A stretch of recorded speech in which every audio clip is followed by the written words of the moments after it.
ایک ڈاکٹر صاحب جن کی ڈیوٹی ایمرجنسی وارڈ میں تھی، انہوں نے موت کے وقت کے کچھ ایسے چونکا دینے والے واقعات بیان کیے، خود انہی کی زبانیں سنتے ہیں۔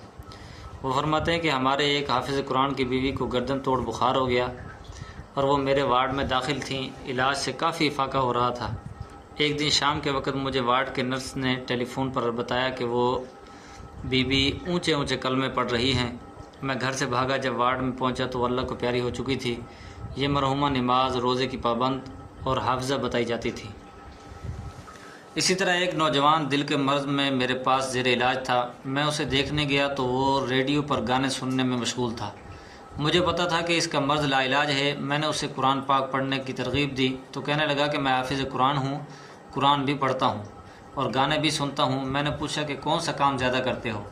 کہنے لگا گانے کو زیادہ وقت دیتا ہوں۔ جب مر رہا تھا تو منہ سے گانے کی آواز آ رہی تھی۔ کلمہ نصیب نہ ہوا۔ کیسی بد نصیبی ہے کہ اللہ کے کلام کو گانے سے کمتر سمجھا تو موت کے وقت کلمہ جیسی عظیم نعمت سے محرومی ہوئی۔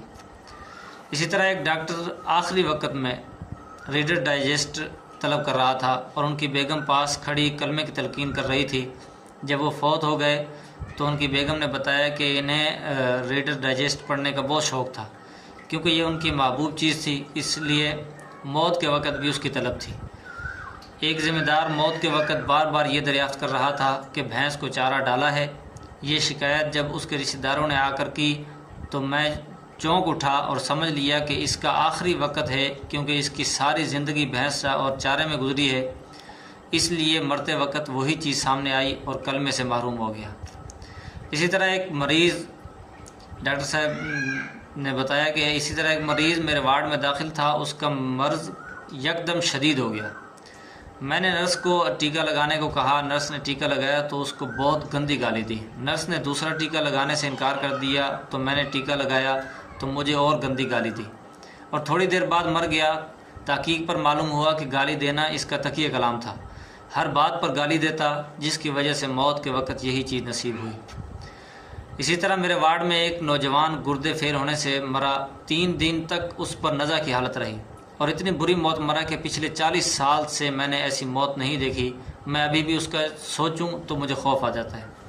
مرنے سے پہلے 2 دن اس کا منہ نیلا ہو جاتا، آنکھیں نکل آتی اور منہ سے دردناک آواز نکلتی جیسے کوئی اس کا گلا دبا رہا ہو۔ مرنے سے 1 روز قبل یہ حالت اتنی شدید ہوئی کہ وارڈ سے دوسرے مریض بھاگنے شروع ہو گئے۔ اس کا باپ آیا اور ترلے منتیں کرنے لگا کہ اس کو زہر کا انجیکشن لگا دیں، لیکن میں نہیں مانا کیونکہ بحیثیت ڈاکٹر یہ میرا پیشہ نہیں۔ اس نوجوان کی حالت جب برداشت سے باہر ہوئی تو اس کو ایک دوسرے کمرے میں شفٹ کیا گیا، جہاں ایک دن بعد وہ اسی کربناک حالت میں مر گیا۔